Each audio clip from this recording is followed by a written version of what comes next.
Hi guys! Welcome back to my channel. So today's video ay tuturuan ko kayo kung paano ang mag-request ng change status and last name due to marriage sa PRC.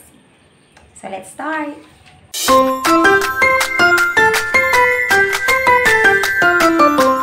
Okay guys, so kaka-process ko lang actually ng aking request kanina sa PRC.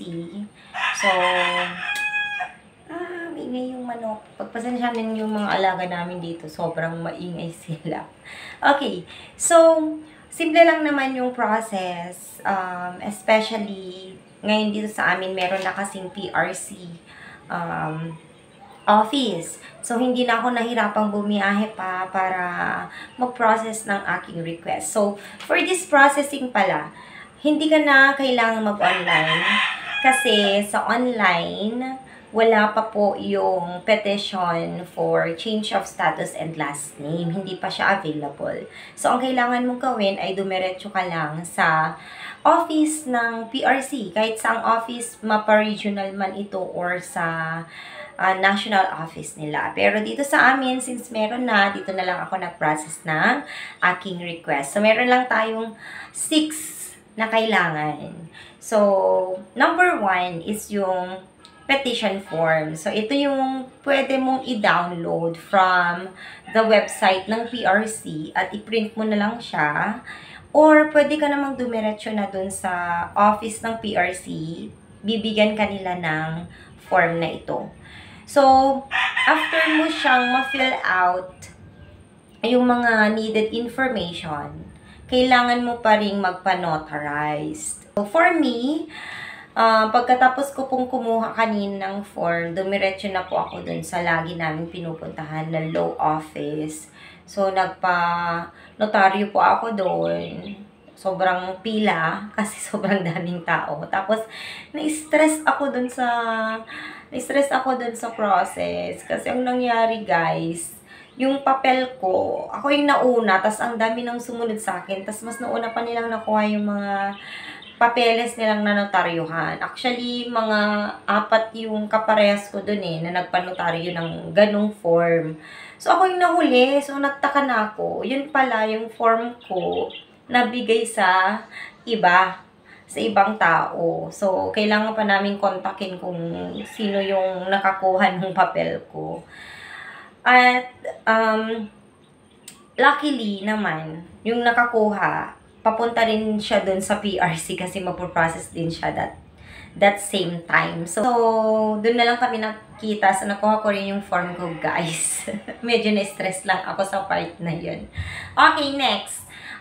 Dun siya sa petition form, kailangan ka rin maglagay ng passport ID. With color dapat yung damit. And white dapat daw yung background. And meron na dapat name tag. Yung name tag mo is yung pangalan mo na ngayon na may asawa ka na. So, yun na yung ilalagay mo dun sa passport ID. Next na kailangan mong i-prepare is magdala ka ng PSA copy ng marriage certificate ninyo. Yung original plus 1 photocopy. Another is kailangan mo ding dalhin yung photocopy ng PRC ID mo. Okay? Isang photocopy lang, yung dating PRC ID mo. Nung hindi ka pa kasal, nung single ka pa, yun yung i-photocopy mo. Okay, so kapag meron na lahat yun, at na-notarize na yung petition form mo, so pumila ka na dun sa PRC office. Okay? Napaka-bilis ng proseso. So, nung pagkapila ko, nung ako na, nagbayad lang ako ng 40 pesos para dun sa documentary stamp. And then, nagpunta na ako sa cashier, nagbayad ulit ako ng 225 pesos para naman dun sa pinaka-fee niya, statutory fee na sinasabi. So, yun lang guys. After that, tapos na. So, binigyan na ako ng form. Ala, hindi siya makita.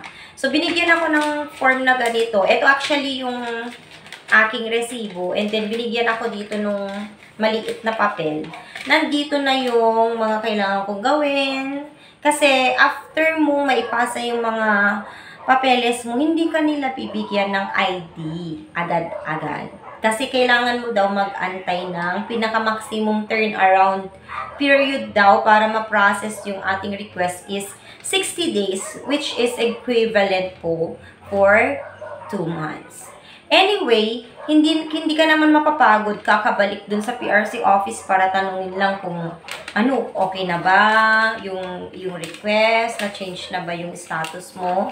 Kasi you can do that online. So, bibigyan ka nila ng nandito na rin yung step kung paano mo siya i-verify online dun sa kanilang website. So, napaka-easy lang guys. So, for me, since kaka-process ko pa lang, I need to wait for 2 months. Siguro, i-check ko na lang sa kanilang website within or after 60 days kung na-process na. Then, kapag na-process na siya guys, kailangan ko ulit mag-request ng